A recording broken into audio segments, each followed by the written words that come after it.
నమస్కారం మిత్రులారా, నేను మీ అశోక్ కుమార్.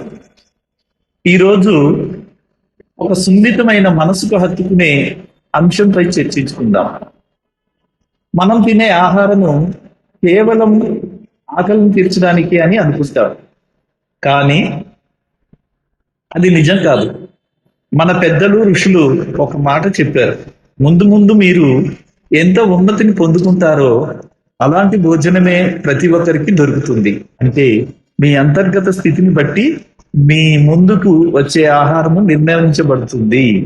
ఈ అద్భుతమైన సత్యం గురించి ఈ రోజు మనం తెలుసుకుందాం.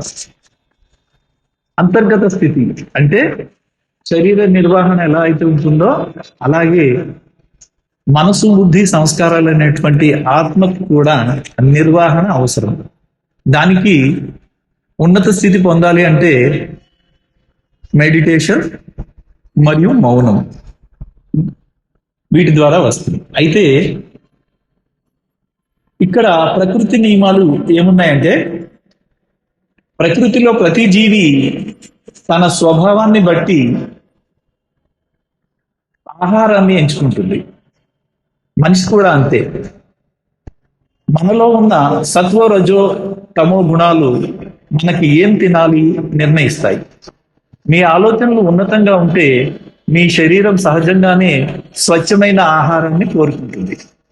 మీ స్థితి పెరిగే కొద్దీ మీరు తీసుకునే ఆహారము అమృతంలా మారుతుంది.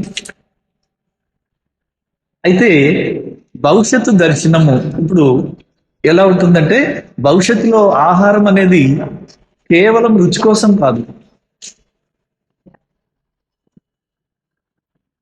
శక్తి కోసం. మీరు మానసికంగా, ఆధ్యాత్మికంగా ఎంత ఉన్నతిని సాధిస్తారో ప్రకృతి మీకు అంతటి శక్తివంతమైన ఆహారాన్ని ప్రసాదిస్తుంది. ధనం ఉంటే వచ్చేది భోజనం కాదు, మీ యోగ్యతను బట్టి వచ్చేది అసలైన ఆహారం. ఆహారం తీసుకుంటున్నప్పుడు కూడా మంచి ఆలోచనలతో ఆహారం తీసుకున్నట్లయితే ఆ తిన్న తర్వాత కూడా మరలా అది ప్రతి కణానికి ఆ ఆలోచనలో థర్డ్ డైమెన్షన్లో ప్రతి కణానికి చేరుతుంది. రక్తం ద్వారా ప్రతి కణము శక్తివంతం అవుతుంది. మీ యోగ్యతను బట్టి వచ్చేది అసలైన ఆహారం.